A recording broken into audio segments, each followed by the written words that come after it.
کہ باقی گدیوں سے باقی سواریوں سے آگے نکل گئی. باقی جو خواتین بنو سعد کے علاقہ سے آنے والی تھی انہوں نے پوچھا تھا حلیمہ جس سواری پر سوار ہو کے تم آئی تھی, جس گدی پر, اونٹی تو تیز چلتی ہے نا, جس گدی پر سوار ہو کے تم آئی تھی وہ تو ناتوان تھی, وہ تو کمزور تھی, وہ چل نہیں سکتی تھی. ان مکہ والوں نے جو تجھے بیٹا دیا ہے پرورش کرنے کے لیے, تو کیا بیٹے کے ساتھ ساتھ سواری بھی دی ہے کہ اتنی تیز رفتار ہم سب سے آگے نکل گئی؟ پہلے تو اسے چلا نہیں جاتا تھا. حضرت حلیمہ نے جواب دیا تھا سواری وہی ہے, یہ ساری کی ساری برکت اس سوار کی ہے جو سواری پر سوار ہے.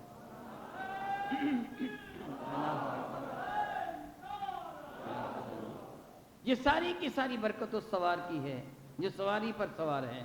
یعنی گدی کی سواری یا گدے کی سواری کوئی عیب نہیں تھا بلکہ عزت کی نشانی تھی, اچھا سمجھا جاتا تھا. آپ یہ بھی جانتے ہیں کہ امریکہ میں ایک سیاسی پارٹی کا انتخابی نشان بلا کیا ہے؟ گدا. امریکہ کی بہت بڑی سیاسی پارٹی کے انتخابی نشان گدا ہے. ہم بر صغیر میں گدے کو بیوقوف کہتے ہیں, دنیا والے اس کو بیوقوف نہیں کہتے, اس کی سواری کی تعظیم و توقیر کی جاتی ہے. تو میں کہہ رہا تھا کہ یہودیوں میں تورات میں کیا لکھا تھا کہ جو مرد و عورت ایسا فعل بد کر بیٹھے اسے گدے پر سوار کر دو, یعنی عزت کی سواری پر. ان کے نزدیک گدے کی سواری عزت کی سواری تھی. میں آپ کو بھی یہ کہوں گا کبھی گدے کی سواری کو ذلت کی سواری نہ کہیں, میرے قریب نے سواری فرمائی ہے, عزت کی سواری ہے. عزت کی سواری پہ بٹھا کر اس کو ایک چکر دے دو, یہ سزا پوری ہو جائے گی. میرے نبی نے فرمایا ٹھیک ہے میں تمہاری تورات کے مطابق عمل کرتا ہوں, رجم کی سزا, اس کو رجم کی سزا دے دو. انکار کر دیا انہوں نے, نہیں ہماری تورات میں یہ نہیں ہے, بلکہ ہماری تورات میں اس کو گدے پر بٹھاؤ, گدے پر بٹھا کے مدینہ شہر کا ایک چکر دے دو اور پھر ان کو آزاد کر دیا جائے. میرے کریم نے فرمایا نہیں, تورات کے لے کے آؤ. وہ سمجھتے تھے, ان کو کیا پتا ہماری تورات میں کیا لکھا ہے. تورات آ گئی, ان کے بڑے عالم ابن سوریہ کو کہا گیا اور پڑھو تورات. اسے تورات پڑھنا شروع کی, اپنی طرف سے بڑھایا گیا یہ جملہ سنا دیا جو مرد و عورت شادی شدہ اس فعل بد کے مرتکب ہوں ان کو گدے پر بٹھا کر شہر میں ایک چکر لگا کر ان کو چھوڑ دیا جائے, گویا ان کی محض تشہیر کر دی جائے. انہوں نے یہ عمل کیا, اس کے سوا کچھ نہیں. میرے کریم میں اگلی عبارت بھی پڑھو, کہنے لگے جی ہے ہی یہ, اس کے سوا ہے ہی کچھ نہیں. میرے کریم آقا نے حضرت عبداللہ ابن السلام کو فرمایا عبد السلام اٹھ کے کھڑے ہو جاؤ. عبداللہ اٹھو. عبداللہ ابن السلام یہودیوں کے بڑے پائے کے عالم تھے جو میرے کریم آقا کے دامن کم سے وابستہ ہو چکے تھے. سیدنا عبداللہ ابن السلام رضی اللہ تعالیٰ اٹھے, آگے بڑھے, اس یہودی کا ہاتھ اٹھایا, ابن سوریہ کا ہاتھ کے نیچے وہ آیت موجود تھی جو رب کائنات نے نازل فرمائی تھی کہ ان کو رجم کر کے ہلاک کر دیا جائے. میں نے کہا ان لوگوں نے بدل دیا تھا تورات کو, تبدیل کر دیا تھا. آپ کے ہمسایہ ملک بھارت کی حالت کیا تھی اور ہے, ان کے ہاں سب سے زیادہ عزت والا برہمن ہوتا ہے. برہمن ان کے ہاں تو معاذ اللہ خدا کا اوتار ہے. آپ سادات کرام کی وہ عزت نہیں کرتے, آپ اپنے علماء کی وہ عزت نہیں کرتے جو ہندو اپنے برہمن کی کرتے ہیں. اس کے بعد کھشتری آتے ہیں, پھر عام ہندو آتے ہیں, اور سب سے پستر درجہ ان کے ہاں شودر کا ہوتا ہے. سن کر آپ حیران ہوں گے, جو بڑے بوڑھے ہیں ان کو تو اس بات کا علم ہے جو ہندوستان سے ہجرت کر کے پاکستان میں تشریف لائے ہیں, ان کے رسم و رواج کے واقف ہیں کہ ہندوؤں کے ہاں برہمن کو کتنا بڑا جرم ہی کر دے, حتیٰ کہ برہمن شودر کو قتل بھی کر دے, بدکاری کا مجرم بنے, کچھ بھی کرے, برہمن کو کوئی بڑی سزا نہیں دی جا سکتی, نہ قتل کی نہ عمر قید کی سزا, معمولی سرزنش ہوگی, اس کے بعد برہمن آزاد ہے.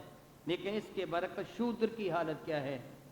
اگر وہ برہمن جس کے پاس ان کے وید کی کتابیں 4 وید ہیں ہندوؤں کے, برہمن وید پڑھ رہا ہو, شودر سن لے, جیسا تم قرآن کریم پڑھتے ہو نا, قرآن کریم تو بہت اعلیٰ کتاب ہے, مثال نہیں دی جا سکتی, میں آپ کو سمجھانے کے لیے کہہ رہا ہوں. ہمارے ہاں کیا ہے, سبحان اللہ, اسلام کا اور اعلیٰ قانون ہے, ایک بندہ قرآن پاک پڑھے, رب کریم کی اس پر بھی رحمت نازل ہوتی ہے. اس سامعین سننے والے ہزاروں کی تعداد میں ہو, ان کو حکم ہے وَإِذَا قُرِئَ الْقُرْآنُ فَاسْتَمِعُوا لَهُ وَأَنصِتُوا، جب قرآن کریم پڑھا جائے اس کی جانب پوری طرح متوجہ ہو کے سنو اور غور و فکر کرو، لَعَلَّكُمْ تُرْحَمُونَ، اس امید پر کہ تم پہ رب کریم کی رحمتوں کا نزول ہو۔ وہ جب قرآن پاک کی تلاوت کی جاتی ہے تو باتوں کا کرنا منع حرام ہے، خاموشی کے ساتھ توجہ کے ساتھ سننا ہوگا، اور سننے والوں پر اللہ کی رحمت نازل ہوتی ہے۔ یہ قرآن کی شان ہے، مگر ان کے وید کی حالت کیا ہے؟ ہندوؤں کا قانون ہے، برہمنوں کا قانون ہے، اگر برہمن اپنے گھر میں کسی محفل میں وید پڑھ رہا ہو اور اس کی آواز شودر کے کان میں پڑ جائے، شودر کو گرفتار کر لیا جائے گا، تو انہیں وید کو سنا کیوں ہے؟ اور معاذ اللہ تعالیٰ سماذ اللہ تعالیٰ، کتنی بڑی سزا، کتنی بڑی سزا۔ سیسا، جسے پنجابی میں سکہ آپ کہتے ہیں، وہ کلئی کی طرح کی دھات جو آسانی کے ساتھ پگھل جاتی ہے، سکہ، سیسا، وزنی دھات، اس کو پگھلا کر شودر کے کان میں ڈال دیتے تھے، اور اکثر و بیشتر شودر مر جاتے تھے۔ کوئی بہت نرمی کا سلوک کرتا تو یہ کرتا تھا کہ تیل شدید گرم کر کے شودر کے کان میں ڈال دیا، سب کچھ جلا دیا جاتا۔ کیوں جلا دیا جاتا ہے؟ اس نے وید کو سنا کیوں ہے؟ برہمن وید پڑھ سکتا ہے، شودر کا پردہ تو کرنا سن بھی نہیں سکتا۔ اگر برہمن کسی شودر لڑکی کے ساتھ جو چاہے کرے اسے سزا نہیں، معمولی سرزنش ہے، لیکن اگر شودر برہمن لڑکی کو ہاتھ بھی لگا دے گا، اس کا ہاتھ کاٹ دیا جائے گا، جو اس کو قتل کر دیا جائے گا۔ شودر کے لیے اور قانون ہے، کشتری کے لیے اور قانون ہے، عام ہندو کے لیے اور قانون ہے، برہمن کے لیے اور قانون ہے، لیکن اسلام کے طرف اعلیٰ مذہب ہے۔ زمانہ جانتا ہے، فتح مکہ کے بعد جب وہ چوری کا مقدمہ پیش ہوا تھا، جو آپ بہت مرتبہ سن چکے ہیں، میرے نبی نے ایک تاریخی جملہ کیا فرمایا تھا، پہلی قوموں کی تباہی کا سبب ہی یہ تھا کہ جب ان میں کوئی صاحب ثروت چوری کرتا یا جرم کرتا، اس پر پردہ ڈال دیا جاتا، وہ غریب جرم کرتا اس کو سزا دے دی جاتی۔ یہ جرم قبیلے بنو مخزوم کی عورت نے کیا ہے، مجھے قسم سے رب کائنات کی، یہ کہہ کے میرے نبی نے ایک ایسی ذات بابرکات کا نام لیا کہ جس سے اعلیٰ خاتون شاید رب کائنات نے پیدا ہی نہیں کی ہے، ان کا نام لے کے کہا مجھے قسم ہے رب کائنات کی، اگر وہ چوری کرتی ہاتھ اس کا بھی کاٹ دیا جاتا۔ اسلام پر اعلیٰ مذہب ہے، اس کے آئین اور قانون کا مقابلہ دنیا کا کوئی آئین اور قانون نہیں کر سکتا۔ عیسائیوں کے ہاں اپنے آپ کو بڑے و انصاف پسند مانتے ہیں، پوپ کی حیثیت اتنی عرف اور اعلیٰ ہے، اس کو گناہ کی سزا کون دے گا؟ وہ تو خود لوگوں کے گناہ معاف کرتا ہے۔ عیسائیوں کے ہاں پوپ کو یہ مرتبہ منصب حاصل ہے، وہ عیسائیوں کے گناہ معاف کرتا ہے۔ خواتین و حضرات، پیسے لے کر، سونا چاندی لے کر گناہ معاف کرتا ہے، اس کو پوچھنے والا کون ہے؟ لیکن اسلام اس قدر عرف اور اعلیٰ مذہب ہے، سن کر آپ حیران ہوں گے۔ زمانہ تھا حضرت سیدنا علی المرتضیٰ کا کرم اللہ تعالی وجہ الکریم۔ سیدنا علی مرتضیٰ کرم اللہ وجہ الکریم نے اپنا دارالخلافہ مدینہ طیبہ سے منتقل کر کے کوفہ میں مقرر فرما لیا تھا۔ سبب اس کا یہ تھا کہ حضرت سیدنا عثمان غنی رضی اللہ تعالیٰ کے مرتبہ شہادت پر فائز ہو جانے کے بعد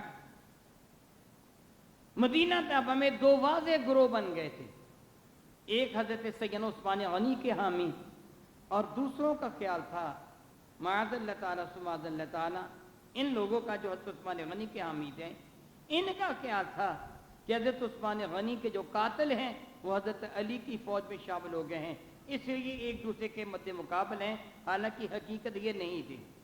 اسی غلط فہمی کی وجہ سے وہ جنگ ساری کی ساری ہوئی تھی۔ حضرت سیدنا علی مرتضیٰ نے خانہ جنگی سے بچنے کے لیے کہ مسلمانوں کے درمیان کچھ تو خون نہ ہو، مدینہ طیبہ اس ریشہ دوانیوں سے، اس فتنے سے محفوظ رہے، مدینہ طیبہ میں کوئی جھگڑا نہ ہو، حضرت علی نے مدینہ طیبہ کی عظمت کی وجہ سے دارالسلطنت دارالخلافہ کوفہ میں منتقل کر لیا تھا۔ حضرت علی مرتضیٰ نے کوفہ کی شرعی عدالت کا چیف جسٹس حضرت سیدنا قاضی شرح کو مقرر کیا۔ اب امیر المومنین حضرت علی المرتضیٰ ہے۔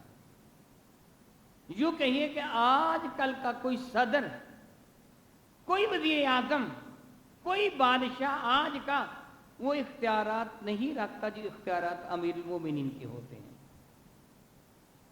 امیر المومنین سیاہ و سفید کا مالک ہے، لیکن اس کے سارے احکامات عین شریعت مطہرہ کے مطابق ہیں، وہ اپنی مرضی نہیں کرتا. یہ خلفاء دراصل خلفائے رسول تھے، رسول اللہ کے خلفاء تھے، حضور کے جانشین تھے. ان کی نافرمانی نہیں کی جاتی تھی، ان کے ہر حکم کے سامنے تسلیم خم کیا جاتا تھا. سبب یہ تھا ان کا کوئی بھی حکم قرآن و سنت کے خلاف ہوا ہی نہیں کرتا تھا، اس لیے ہر بات مانی جاتی تھی.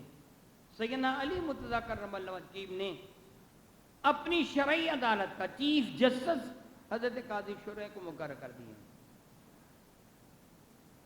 اب حضرت علی نے ان کے سامنے مقدمہ پیش کیا. مقدمہ یہ تھا کہ حضرت علی کی زرہ گم ہو گئی تھی. آپ نے زرہ خریدی، ایک دو دن کے بعد زرہ نہیں تھی، آپ پریشان ہو گئے. ایک دن کا ذکر ہے کہ آپ نے وہ زرہ بازار میں ایک یہودی کے پاس دیکھ لی. آپ نے یہودی سے فرمایا یہ زرہ میری ہے. تو نے کہاں سے لی؟ یہودی نے انکار کر دیا، کہنے کا زرہ تو میری ہے. حضرت علی مرتضیٰ کرم وجہہ نے وہ آمرانہ حکم نہیں نافذ فرمایا، زرہ میری ہے، پکڑو اس کو، گرفتار کرو اور زرہ میری لے کے اس کو دو. نہیں، یہ نہیں کیا. اور اپر چینل حضرت قاضی شرح کی عدالت میں مقدمہ درج کر دیا، میری زرہ گم ہو گئی تھی، فلاں یہودی کے پاس میں نے زرہ کو دیکھا ہے. قاضی صاحب نے اسی وقت وارنٹ جاری کر دیے، اس یہودی کو عدالت میں طلب کر لیا. سیدنا علی مرتضیٰ کو بھی طلب فرما لیا کہ آپ بھی تشریف لے آئیں، یہودی بھی آ جائے گا. اب مقدمے کی سماعت کے دن حضرت علی مرتضیٰ بھی وہاں تشریف فرما ہے، قاضی شرح کی عدالت میں، اور یہودی بھی حاضر ہے. اب دیکھیے اسلام کا عرف اور اعلیٰ قانون ذرا دیکھیے. میں اس کی وضاحت کرتا ہوں. الحمدللہ تعالی انسان اچ کر اٹھتا ہے، اتنا اعلیٰ قانون. سیدنا علی مرتضیٰ امیر المومنین ہے، میرے نبی کے داماد بھی ہیں، فاطمہ الزہرا کے شوہر بھی ہیں، حسنین کریمین کے ابا جان بھی ہیں. عظمت کا انکار نہیں کیا جا سکتا، شرف و کرامت کا انکار نہیں کیا جا سکتا، ان کی گرد راہ کو بھی نہیں پہنچا جا سکتا جتنی بلندی پر یہ فائز ہیں. مگر اسلام کا اعلیٰ قانون دیکھیے. قاضی شرح کی عدالت میں دونوں موجود ہیں، حضرت علی بھی یہودی بھی. قانون کیا ہے؟ اسلام کا قانون یہ ہے کہ مدعی کو کہا جائے گا اپنے دعویٰ کو ثابت کر، جو تو نے دعویٰ کیا ہے ثابت کر. اگر وہ قاضی مدعی سے سوال دعویٰ کرے کہ دعویٰ کر، تیرا دعویٰ کیا ہے، اور مدعی دعویٰ کرے تو قاضی اسے حکم دے گا اپنے دعوے پر گواہ پیش کر. اگر مدعی گواہ پیش کرے گا، قاضی ان گواہوں پر جرا کرے گا، گواہ سچے ہیں یا جھوٹے. اگر ہر اعتبار سے مدعی کا دعویٰ سچا ثابت ہو جائے گا، پھر قاضی مدعا علیہ کی جانب مخاطب ہوگا کہ اب تو بتا. پہلے مدعا علیہ کو نہیں پوچھا جائے گا. لیکن اگر اس کے دعویٰ کے مطابق، مدعی کے دعویٰ کے مطابق دعویٰ صحیح ثابت نہ ہو، وہ گواہ پیش نہ کر سکے یا گواہ صحیح نہ ہو، پھر مدعا علیہ سے پوچھا جائے گا تم بتاؤ کیا کہتے ہو. مدعا علیہ سے گواہ نہیں طلب کیے جائیں گے، مدعا علیہ سے قسم لی جائے گی. قسم اٹھا لے، وہ قسم اٹھا لے گا، بری و ذمہ ہے. اسلام کے قانون کے مطابق اب جرا ہو رہی ہے حضرت علی پر. جرا کر کون رہا ہے؟ انہی کا مقرر کردہ قاضی. اب قاضی شرح حضرت علی سے پوچھتے ہیں، علی باب مدینۃ العلم ہیں، بتائیے کیا تمہارا مقدمہ ہے، دعویٰ کیجئے. حضرت علی مرتضیٰ نے فرمایا میری زرہ تھی، میں اسے گم پاتا ہوں، میں نے اسے ہدیہ کیا، نہ میں نے اس کو بیچا ہے. وہ زرہ اس یہودی کے پاس میں نے دیکھی ہے، وہ میری زرہ مجھے واپس دلائی جائے. اب دو طرح کی ذمہ داری مدعا علیہ پہ ہے. میں مثال دے کے سمجھاتا ہوں. بطور مثال سمجھیے یہ اینک میری ہے، مجھے یہ اینک نہیں ملی، گم، میں نے دعویٰ کیا کہ میری اینک گم ہو گئی ہے. وہ ناصر صاحب کے اثبات میری اینک مل گئی.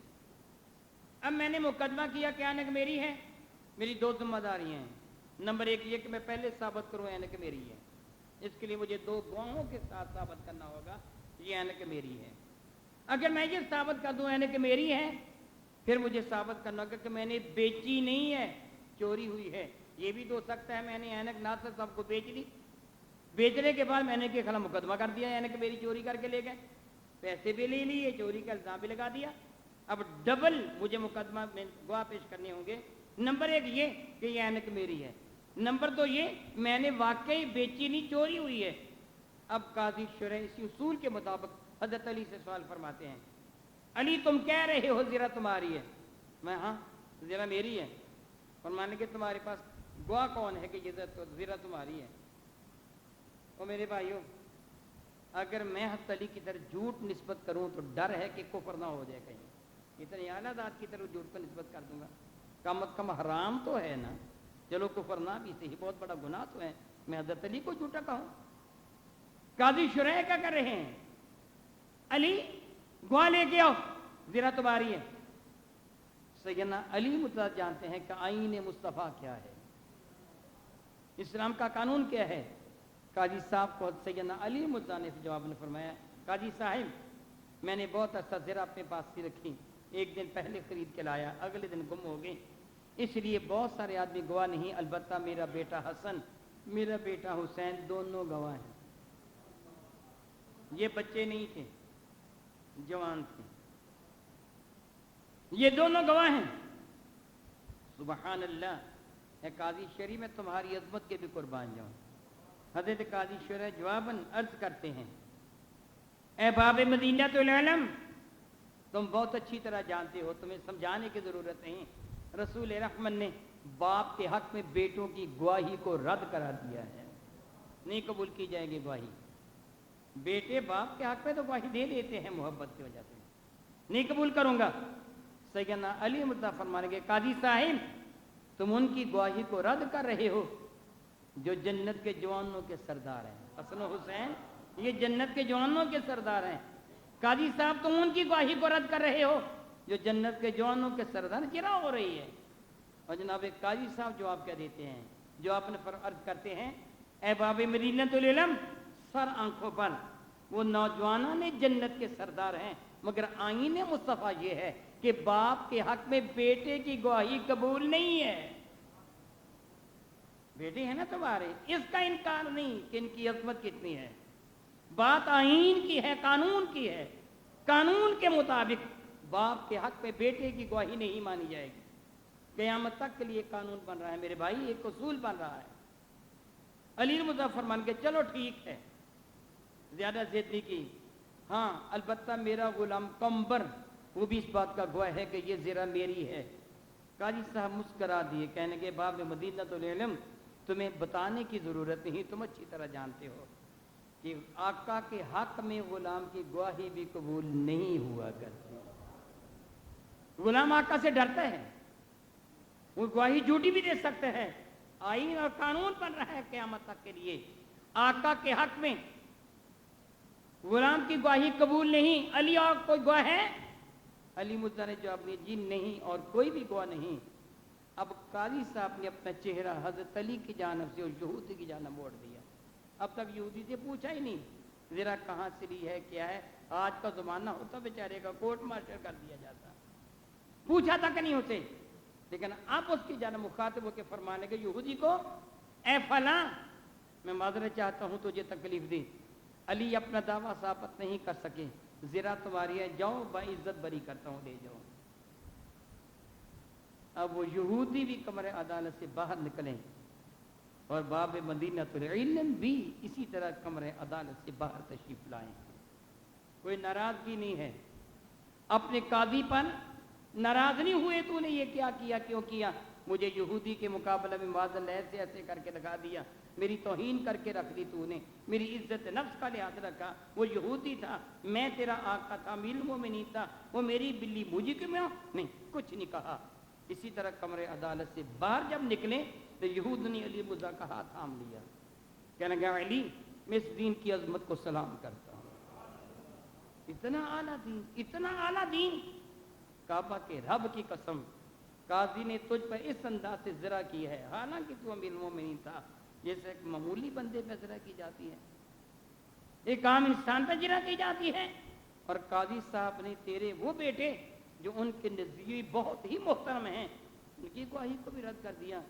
اے علی میں چور ہوں، زرہ میں نے چرائی ہے، لیجئے زرہ، مگر زرہ لینے سے پہلے ہاتھ بڑھائیے، میں کلمہ طیبہ پڑھ کے مسلمان ہونا چاہتا ہوں، تمہاری بیعت ہونا چاہتا ہوں، میں اس دین کی عظمت کو سلام کرتا ہوں۔ اتنا اعلیٰ دین، اتنا اعلیٰ دین، حضرت علی مرزا نے اس کو مسلمان کر لیا، مسلمان کر کے فرمان کہ زرہ واقع میری ہے، تو نے تسلیم کر لیا ہے کہ زرہ آپ کی ہے، لیکن اب یہ زرہ میری نہیں، میں تجھے توفتاً عطا فرماتا ہوں، یہ زرہ لے جا۔ اسلام کا آئین ہے، اسلام کا قانون ہے۔ تو اب کیا فرماتے ہیں؟ یا ایھا الذین آمنوا کونوا قوامین بالقسط، ایمان والو انصاف پر ڈٹ جاؤ، سچی بات کہہ دو، ڈرو نہیں۔ یہ کون ہے جس کے خلاف تم سچی بات کہہ رہے ہو؟ یاد رکھو اللہ تعالیٰ سب سے عرف اور اعلیٰ ہے۔ انشاءاللہ تعالیٰ اسی موضوع پر مزید گفتگو اللہ نے چاہا تو آئندہ جمعۃ المبارک ہوگی۔ وآخر دعوانا ان الحمد للہ رب العالمین۔